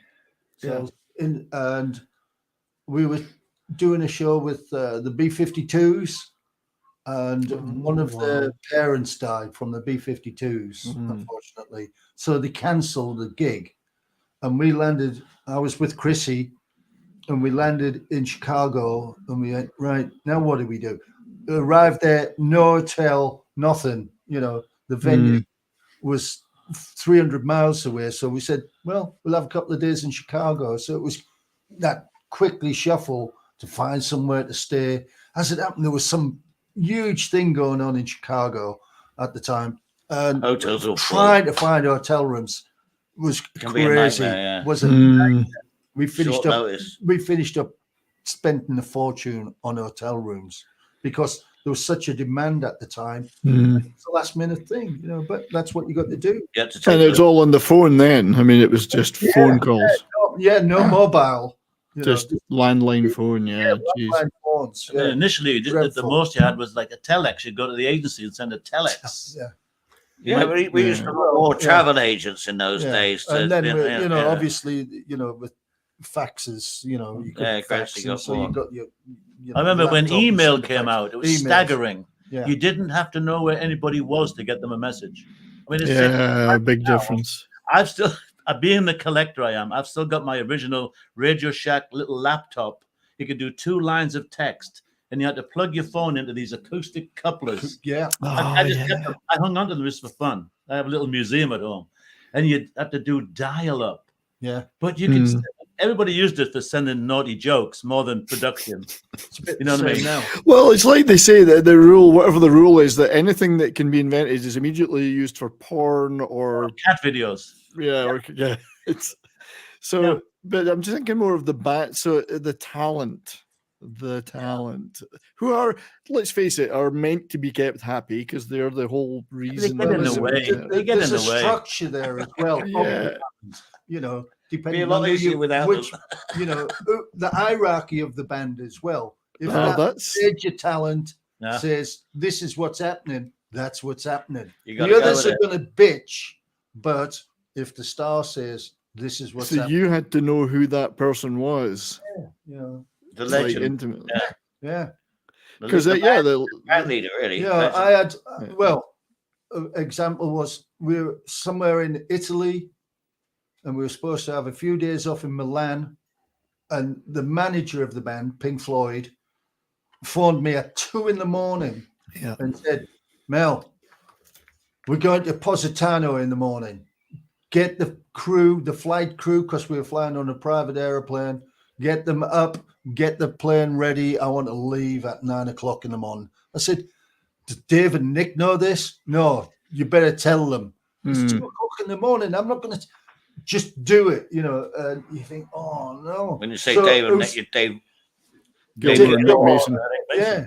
And so, but Steve was a very strong person, the manager of Pink Floyd, Steve O'Rourke, and so they just all went along with it, So is that like him? Is he really telling the band what to do, or I mean, are they happy with it? That's the manager. You got your tour manager, and then you've got the manager, which is above the band leader, really. Business manager. He convinced them, it's better to be in Positano, which is a beautiful place on the Amalfi Coast of Italy. Fantastic, but getting there is a nightmare. I said the pilot's not allowed to. He's just left the bar at midnight. We practically had because the pilots are not allowed to. Dry him out. I don't care. Get Nick to fly the plane. Yeah, get another pilot. It's dangerous enough going in a plane as a rock star without having a drunk pilot. Oh, that's right. You need to tempt fate. There's already enough danger. I know enough deaths of rock stars on planes already. But so we talk about divas. I mean, I know you're not going to get into too much diva, but you must have experienced some diva behavior. Yeah. In your almost every day. Yeah. I don't mean amongst each other. I mean amongst the. Oh no, that's all the time. No, but you mean the sort of diva of the band sort of thing. You know? Yeah. What's I mean, diva for the male? What's the male equivalent? Still a diva. No, Still a diva. Is this still the same? So I mean, some examples of that behavior. You don't have to name names, but yeah, well, there's the classic dressing room thing. So, you know, why don't we get this stuff? I thought I asked for white wine, not red wine. I mean, you know, and sort of like, just sort of like, you know, they won't accept a slight variation to the meal or something like that. And get all stroppy about it. But I think the word diva is more to women, but yeah.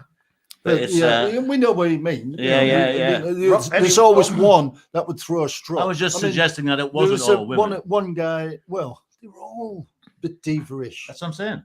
They were all a bit diva-ish in Get a their bit own stropped way. out over something small. But usually about the rider then, or M&M's or something, you know, brownie. Yeah, I mean, M&Ms. there's all those jokes. Yeah, still goes on. It still goes on. Yeah. I know, Wilco, I'd not want to put anybody on the spot to mention names, but you mentioned an act who wanted to build their own stage or something. Oh no, Slipknot. Slipknot, okay. Yeah, absolutely stupid. Stupid. Yeah. And you know, you give a guy, I think they were just saying, get away from what we're doing. So he went off and he built a full-on metal stage for Ozfest. 60 by. I know this story because I worked with No Name at the time, and I knew Adrian Valera, and they talked about that. And they're like, and I even knew their tour manager at the time. Like, well, the tour manager maybe previous or whatever, but and they were talking about how they wanted to do that all metal, and they basically had to say, no, that's too heavy. We got to make it out of wood. Yeah, no, they made it. I mean, I wasn't the tour manager. I was the freight guy. Yeah. But I knew them all, and I went and looked at this thing. I went, you're looking at hundreds of thousands of dollars, and it was starting off in Europe, just to get it there, and rent it in Europe because it's cheaper. The amount, no, we need this. But that tour they had like 6 extra trucks with nothing in it, just to make them look big. Jesus. That's not diva-ish. You know, I mean, I would never find that. That's PR. That's just But- PR. So was Sully their tour manager at that time? Who? Sully? Sully? Like, Sully the Bull? Or do you know? Do you remember? I can't even remember. I just remembered something. I mean, it's not on the same scale as that, but I remember doing in the 80s, I'd get a phone call. Can you go to Hawaii tomorrow? Can you do this? I would get jobs like driving a truck across country. And I remember getting this phone call. It was some famous rock band, and I honestly can't remember them, but they were well known. And they had a load of fake 4x12s, cabinets that had to get to Florida. And I got paid about $3,000 to deliver a load of fake equipment, because that's what their stage set was, a couple of amps, but everything was this big wall of fake 4x12s. Oh, yeah. That's a normal occurrence, though. Yeah, but I made about $3,000 for that. Yeah, fake backdrop with fake amps, but a tiny little speaker in one of them. Yeah, just. No, but I mean, everybody from Pantera, everybody did that. Yeah. I The mean, most undiva-ish person I ever met. Just to finish off Slipknot, Yeah. the first 3 gigs they did just paid for the freight getting there. When it all finished, I sat in their office for 3 weeks. I arrive at 9 o'clock and go, oh, fuck, right, get my comics out and get my papers, because they owed me money and I wouldn't leave. Oh, excuse me. You know, and finally they were like, here, get the fuck out of the office. You know? It was just crazy. They were mental. No thoughts of anything. Just we wanted. Well, that's, when you're talking about empty 4x12s and stuff like that, that's part of the stage show. So I mean, lots of bands provide stuff on stage show just to make it look good. The mystique. Yeah, I mean, but actually, I don't know whether I write off 3 extra semis. Just to carry them. No, they're empty. Just empty semis, just to think that the band is big. It's just ridiculous. I mean, Well, it was also their first big tour. I mean, humongous. The headline. But it's counting the amount of semis, Yeah, well, they just wanted that Slipknot right across all the trucks and everything. Well, I imagine there's a line there too, right? Like there's like a line below which, like, as the tour manager, you just won't sign off on something like, oh yeah, we want 4 semis to make the tour look bigger. Like, no, I'm not paying for that. Go away. Well, yeah, Well, I mean, the manager just overlooked everything. Yeah, it depends if it's a promotional thing. It's a it's a different you got a different take on it. And if it's got Slipknot written all over it, yeah, it's a big advert going down the road, isn't it? But you were the freight agent. You weren't actually. I had nothing to do with it. Yeah. Just going to ask Justin and Pope if you guys could just cover for me for 2 minutes. I got to take a quick break, so keep going, everybody. Don't. He's got to go to the dunny. I can see the future, and I can see a visit to the Kazi. Oh, in London, they call it the Bogle. The Bogle, yes. The Bogle, governor. So I do have to. I will be back. Continue. Okay. So who's taking over? So, like, you guys had to know, like, that line as dealing with these people, dealing with your, the talent, if you will. You had to know when to hold your ground and when to let them get their way, right? That's true. Yeah. That's true. Well, that would happen before the tour. And, or you just, if they were totally crazy, you just say yes and then go out. Yes, I'll do that. Agree. And then just not do it. So it's like dealing with toddlers. Too late. We used to do that with our officers all the time. Like, they would come in and say something absolutely idiotic and then walk away, and our sergeant would turn around and just be like, ignore everything he just said. Yeah. That's it. You got to use. And a lot of times these musicians would forget anyway. I mean, next day they're just looking like it was just a pout they were having. Yeah. It's like, because if something didn't go right for them that day, they would throw a wobble and then make silly demands, and you go, "Yeah, I'll get that sorted." And then the next day it was forgotten about anyway. Yeah, I always found it hard to pander to everyone's, sort of whimsical sort of, I just like either not do it or argue about it and say, well, I'm not doing it. Do it yourself. If you want to, I'm not going to wipe your ass. I'm not going to carry toilet paper around with me and wipe the fucking guitarist's ass. I had a famous guitar player. I won't name him, but he's very, very famous. Told me, yeah, Mel, go and get me some cocaine. And I said, nah. He said, go and get me some cocaine. I said, I'm not going to get you any cocaine. He said, that's your job to look after me. Go and get, I said, no, I'm not getting you any cocaine. You want some cocaine? Go get it yourself, and I didn't get him any cocaine. Whether he got it himself or not, I don't know. But I think you got to be like, he's you got to stand up god of a guitar player, shall I say? Otherwise, they'll be asking you for every fucking little. Yeah, he said that's that's what I pay you for. I said you don't pay me. One guy that's always late. There is a limit, there is a line where you accept the responsibility or whatever it is that they're requesting. Or if it's ridiculous, then but there would be managers and people on the tour that would go. If the talent said, "Go and get me cocaine," they would run off. The brown noses in the business. They probably want to go do it because they'd be like, "Well, I'm going to take a little off the top." A little percentage. Yeah. I remember the guy once. He was giving me some drugs for a musician, and said. And he went, oh, don't give him that. I said, why? He said, he doesn't know what a gram of coke looks like. And he took half of it out. He said, give him that. He thinks that's what a gram looks like. That'd be miserable these days. You never know what you're going to give your people if you're giving them that kind of stuff. Yeah, right. Yeah, well, we had to do quality control.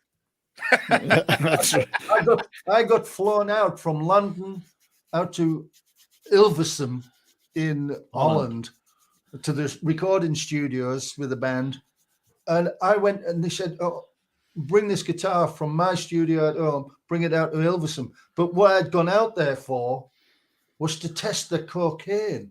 I arrived and they had this pile in front of them, and they said, "Mel, can you check that see if it's any good?" I said, okay, I'll take it to my room and I'll let you know in a little while. In a laboratory. They've got little test kits now. They've got test kits to check for fentanyl. Yeah. This Well, was these days you need to. when we would. I was doing it when drugs were drugs. None of this Yeah. chemicals. Was that in your contract, Mal, that you had to do that though? That was actually written in your contract. You thought, some jobs you've just got to bite the bullet, don't you? And go. Well, versatility, as you said. So, not all bands take drugs, by the way.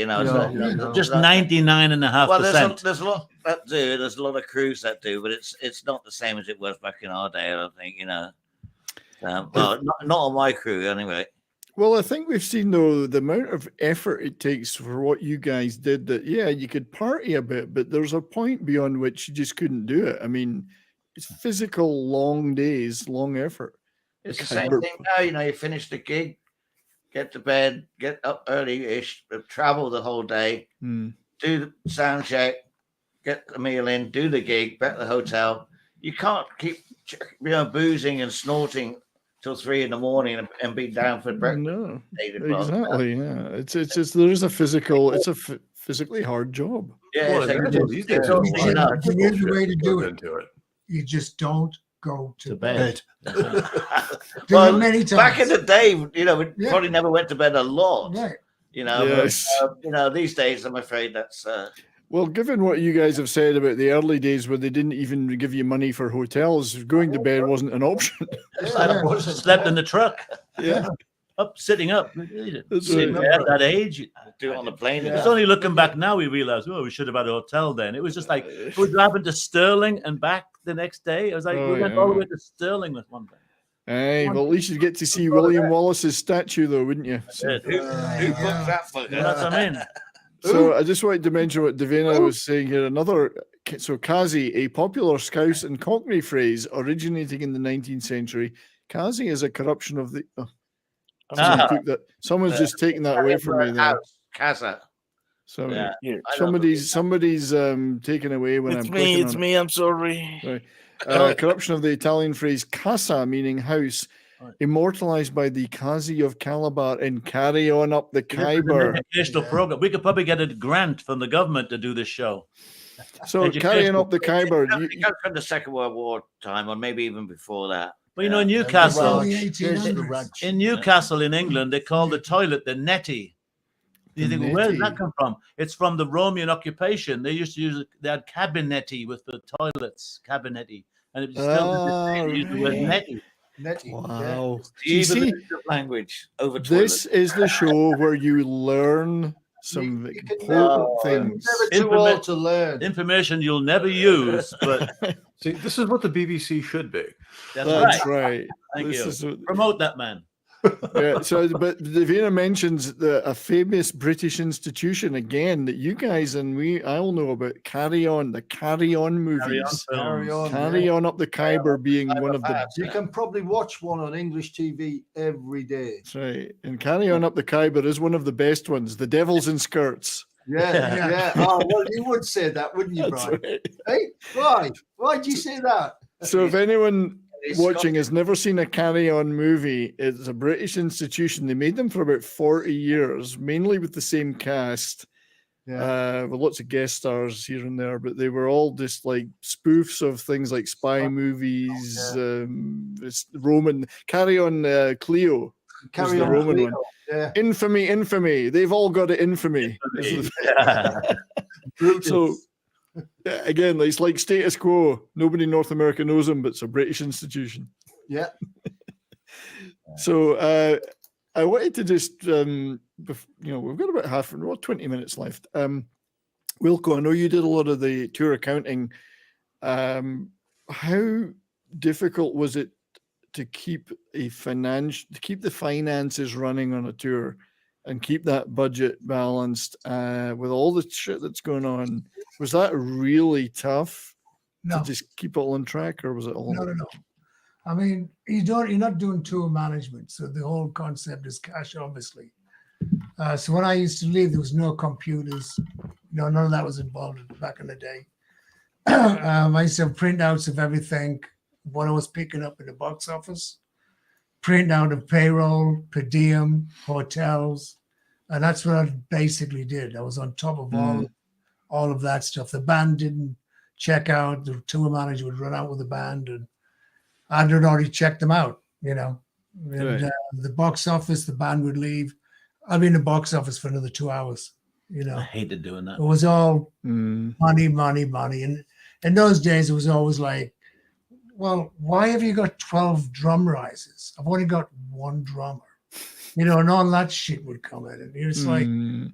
and they go, well, you know, rehearsals. I'm like, what do you, I mean, It's still the same drum rising. it was like all this nonsense used to go on, you know, and promotion. And, well, how much promotion money did you put into the show? All of this. Well, show me the backup. Well, I don't have it. Well, you better have it, because if you don't, I'm not going to pay you. You know, Mm. and all these guys would put all kinds of shit in there, you know. And, But you this know, is you. So you, I mean, that's probably a better scenario though, that where you were having to pay them than you trying to get money out of them. oh no, I was trying to get money out of them, but I want to get as much money for the band. Mm. The promoters would play all these games, not so much now, you know, but back in the 70s and 80s, Fattening up the expenses. yeah, there was just padding the padding expenses. it, you know. Well, I've heard a lot of horrendous tales from even major bands like Led Zeppelin and getting ripped off, and Pink Floyd got ripped off many times, and in the 70s, not in the 80s. New York, Led Zeppelin lost the night's takings from Madison Square Garden. They've disappeared out of the safe. Yeah, Jesus. But that sounds like a them problem. I did Answer to that. with the Allman Brothers. I did, out of about all the shows I did, the 3 years I was with them, I did, I think, 4 ticket drops, and everybody hates that. And I just went, look, I'm not playing your effing game, so I'm leaving. I'll come back in 3 hours. I want all these tickets in 100 piles, and you got 20,000 sellout, right? And they're going, and the promoters go, no, we didn't sell out. And I'm like, let's count the tickets, you know. And they just get big black bags where they put all the tickets in and just empty them, and all the staff, the young kids, were like, we want to go and see the gig. It's like, I want all these. I'll be back in 2 hours. I'm counting them in hundreds. That's how. You know. Jesus. Yeah. Yeah. So all that was totally backstage stuff. It was just the way to do it. And every night before I went to bed, I filled out everything. So when I started next day, it was all gross into the net, what was left. Can I add a little character background to that description there? Because when we all first met Wilco, he was a window cleaner, and he Not was a window licker, a window cleaner. And so when Wilco joined us, he was literally we knew nothing. Wilco knew even less at the beginning. I'm not putting him down for it. So by the time we were gigging in 73, 74, Wilco was at a certain level, but you know, and then he got the call to go to the Average White Band in the States. And I didn't see him for about 3 months. So I see Wilco in England, you know, drunk, laying in the gutter, burbling and drooling, right? The next time Much I like see him, today. Much like today. I was right alongside him. Yeah. But the next time I see Wilco is in New York City. He's been with the Average White Band about 4 months. I meet him and I'm going, he had a haircut. He was wearing like Armani clothes. He had a Halliburton $350 briefcase. He sits down, pops it open, and he has all these manila folders. I thought, Wilco, I didn't even know you could write. Have they got, what drugs are you taking for that? Wilco landed in New York and talked about somebody finding his place. I was going like, and he was teaching me, as he said something to the band, oh, I'll see you in the lobby at 2. I said, you told me, he goes, slap. You always tell them tour manager time. I'm like, you always tell them a different time. And I'm going, is this really you? That's right. Yeah. Odd person. That's true. It must have been powerful drugs he took to change to that. Yeah. He found his place. Hartlepool was one place. London, he found his place in the States. Learning on the job is the best way to learn. That's my experience in life. You had to learn, But run it. back to doing the accounting, my first gig was with the Allman Brothers, right? And it wasn't Madison Square who was on the island, the big gig on the island. Meadowlands. Nassau Coliseum. Yeah, Nassau Coliseum. Nassau, yeah. So it was, I'd done about 5 gigs and I'd gotten through it, but this was like massive and it was sold out. And the accountant actually walked in with me, and he just looked around. He goes to the promoter who was Ron Delsner. He goes, let's go and do the settlement now. I want to see the show. And I'm like, okay. This accountant just went, blah, blah, blah, blah, blah, blah, and you give me a check for $175,025. And Ron Delsner went, looked at me and I went, I have no fucking clue what he's talking about. So he just gave me a check. And he goes, well, I'm going to watch the show. And Ron and I went, it's okay. We went through everything he said for 2.5 hours. And he was right on the button. We just went through it and just like, where do you get that from? And then, But where did the cash go? So when you got the cash every night, what did you do with the cash? In the pub. There's a lot of hookers in New York. There's a lot of hookers in Times Square. I was picking up. We weren't doing big venues. There were clubs, small theaters, and clubs, and I was picking up cash every night. And basically, I was running the tour off of this cash I was picking up every day. Paying for the the truck drivers, paying for the bus. Yeah, well, it's hand to mouth. Hand to mouth at that stage. You know, it was covering the bills. So there wasn't a vast amount of surplus cash. But every morning I'd get a phone call from London, the manager in London. Mel, did you pick up cash last night? Yeah. Send it to me. Yeah. No. What do you mean, no? I said, no. I'm out here. I'm the tour manager. I need the money on the tour. Yeah. No. You've got to send it. Are you getting cash tonight? Yes. Well, send me that. No, I need every day. He called me every single day of that tour, asking me to send the cash back to England. You know, no, I ain't doing it. You know, I've got per diems to pay. I've got trucks, hotels, rent. I've got the pay buses, for the hotel damage, hotels. You know. Well, you know, when I did the Meatloaf tour, did I say that? In 1980, yes, you did. I did the Meatloaf tour, and I was a tour manager. And the first week, I was sending him the money back, and then all of a sudden, the band walked up and went, "We haven't been paid for a week." And I went, "Okay, good one, because if you haven't been paid, I haven't been paid." Yeah. So I called the wife, and she goes, "Not one check's coming." I went, "Okay." So it kept. After that, all the money was going in my pocket, and I was going, "How much are you owed? How much are you owed?" And I was doing all this stuff for the entire last part of the tour. Now you're looking at, I've got a plaque at home with, thanks, Wilco, for helping doing $1 million of the business. I think I did over 12 million in the box office and 20 odd million in merchandise. But this business manager, I won't mention his name in New York, was going, "You'll never work in the business again, you mother effer." And I'm going, "I'm on tour. And do you want the tour to finish?" "Yes." "Then this cash from now on pays payroll. You don't have to do anything. They'll sign for it, the per diems, all the hotels, because if I keep sending you money, you're putting me into a jeopardy of not getting the tour from A to B. So that ain't going to happen, you know." And this guy, I'm not mentioning his name, I went in and he wrote everything off. He's like, "You'll never work again." 2 days later, I walked back in. "What are you doing here?" "I work for a foreigner." "How you doing, mate?" That's right. You know what I mean? He's back. Yeah. Like, are we gonna do this dance again? You know. No. But they always tried it on. It was just, they always wanted everything in their office, all the cash, all the checks, so they could control it. Yeah, but you needed control too. They want to take their commission out, don't the commission all the time. We were in Italy with Peter Gabriel. I wasn't the tour manager, but the promoter paid us in cash, right? Mm-hmm. So we got back to the hotel, and it was short, right? That's so we counted it. It was still in lira. That was a lot of lira. Yeah. You ever tried counting $1 million anything? Yeah. And so we called the promoter and said, "It's short." You know, no, it's not. It's short. We'll wait for you in the lobby. Bring the money over. Bring the money. And he walked in, and it was about 1 a.m. in this nice plush hotel. And he walked in with all this money, and he just threw it. There's your fucking money, you know. Wow. At least you got it, though. Yeah, we got it, you know. But that's it. You've got to be, you've got to keep an eye on the guys. Yeah. You know. Were there? I mean, you mentioned the Led Zeppelin. people will get greedy.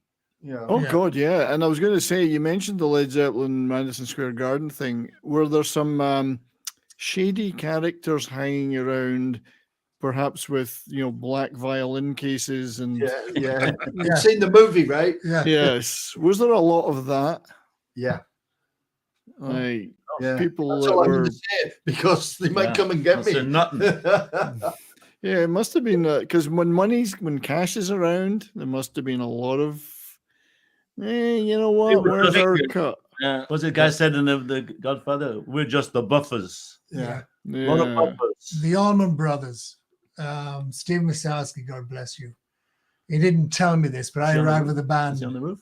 And, He's on the roof right now. The sunlight. And so I get to London, and there's one promoter for all throughout Europe.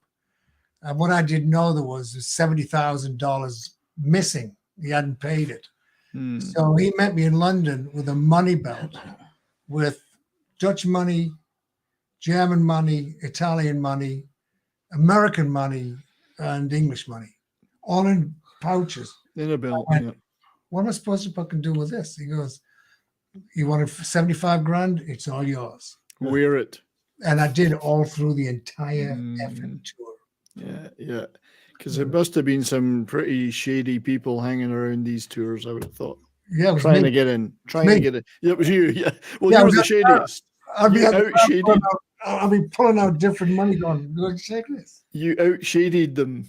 Yeah. Wilkes from Wagga. Yeah, I'm from Wagga. Sure, you're the hard man. Straight off the street. Yeah. You know what I mean? Yeah, was for the rest of you who are all well brought up boys? What was it like working with an urchin?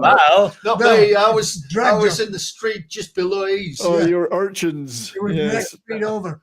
I'm the wuss. I'm the grammar school wuss. Yeah, You're the grammar school. I'm That's big. why you. I'm That's big why and you ended- loud. Yeah, he's a Yeah. big. So we're almost out of time, but there's a couple more things I wanted to ask. You guys have worked with an awful lot of acts. Is there anybody you haven't worked with that you would have loved to have worked with? I went the band called the Soft Machine. I loved the drummer Robert Wyatt, but they were very esoteric. But they had an electronic keyboard. So when I first came to London, I didn't have the confidence to even approach them. And I was like, they say, don't ever meet your heroes. But I got to know Robert Wyatt later on. But that was a band I would like to have done some work with them because I was really into their music. I would love to have worked with Eric Clapton. You know, I met him several times, and I would have really with the shoes enjoyed. here, You know, boys. Yeah, well, of course he worked with Phil Collins. Phil Collins worked with him a lot. And, yeah. Well, 1976 when I flew home and I got a job with Van Morrison. In 76, 77, I was working with Van, and we went to see Eric a couple of times. And I took my daughter. Eric was doing this Butland's holiday camp. You know, a strange venue. Strange brew. And so I took my daughter along with me, who was about 6 years old, and it happened to be my birthday. Maybe this is why I love Eric, you know. But I'd been to see him with Cream. I'd seen him several times. But I sat there Cream and t-shirt right there. they played. They said, "Oh, you know, this one, Layla. We're going to play Layla. Is for Mal. It's his birthday today. He's sitting out there, you know." And my daughter was like, "Dad, Is she that's called you." It's called Layla. Yeah. No. No. She didn't say, "Oh my God, Dad, you're old." Yeah, I didn't know you were that old. Yeah, so When you yeah, were, it's she was lovely, about yeah. 6 years old, you know, and so Eric done, you know, so That's nice. That's very nice. yeah, So Yeah, it's a beautiful thing. were you his van driver? Oh God. Oh, you know, there's an album by there's an album by the Beat Farmers called Van Gogh. Oh. Which is quite a good pun. I think it's a picture of a transit van. But yeah, so yeah. What about? I mean, I know that Will. I think Wilke, you said you'd worked with Wings briefly. Mhm. Yeah. But has anyone worked with the Stone? Did you do any work with the Stones ever? Any of you guys? No. Just drank with Mick a couple of times. in Lent New him York. money. Yeah, lent Lent Mick them money. Yeah. I went and they had a place.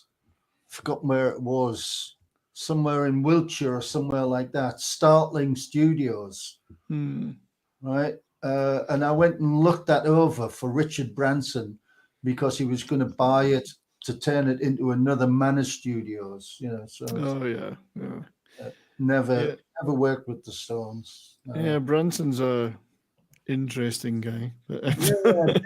I've done my first for Virgin Records. I worked with. I've done a tour of America with a band called Steve Illage. Oh, Steve Hillage! I love Steve Hillage. Yeah, I've got tons of his albums. An act for ELO, in about 1970. I don't know when it was. Yeah. I've got the T-shirt. I don't. He does a great cover of "It's All Too Much" and stuff like that. Yeah, I'm a big Steve Hillage fan. Guitar player, quite unique what he did. He was a different style. But I was tour manager on that. That was Virgin Records' first ever band. You were the first one of us to get into handling the artists directly. We were still roadie, and then Wilco got into tour managing. You made the first. So that's incredible. Yeah, I mean, to have worked with a guy like Steve Hillage, I mean, not a lot of people even know who he is these days. Yeah, exactly. I've got a credit on one of his albums. Yeah. On the album at home, the vinyl, and it's interesting that Courtney mentioned punk, but Steve Hillage ended up doing a punk album. I think he worked with Sham 69 or somebody. He did a punk album just to be different. He was trying to reinvent himself a little bit. But I'm a big fan of Steve Hillage, and Mike Oldfield is one of my favorite artists. We talk about Virgin Records. That's a guy I've always regretted never having seen live at any time. Not many people have seen him live. Yeah, Mike Oldfield's a genius in my opinion. Weird, but a genius. Yeah, well, exactly. I guess the two things go hand in hand. But we did some gigs with Steve Hillage in Germany on one of the German. I didn't work with them in Europe. I just didn't work with American tour. No, but he was on tour with us, and we were sharing a stage, and we had a big backdrop screen went between them, and I was just behind on the drum riser when he was on stage. What kind of work, Mark? Well, it's kind of personal. I was just getting to know someone. Sex work is still work. Granny, sex work is still work. Absolutely. Someone's got to do keeping the economy moving along. Yeah. No, it's knock over any symbols on the drum riser behind her. Yeah. Anyway, we're getting we're probably got only 2 or 3 minutes to go, and we're going to wrap up. I'd like to thank everybody that's been here in the chat today and listening out. So on YouTube and Rumble, Facebook, and everyone that's out there in KGRA Digital Broadcasting, thank you for being here, and thanks to Pope and KGRA. Dustin for and Martin and John that being on the panel. Chat has been fantastic. Courtney and Davina and others, really appreciate you. Courtney's sitting on her hands. Yeah. So what's in the sitting on my hands for Courtney? Yeah. I'm sitting on my hands because it's so bloody cold in this basement right now. Oh, there too.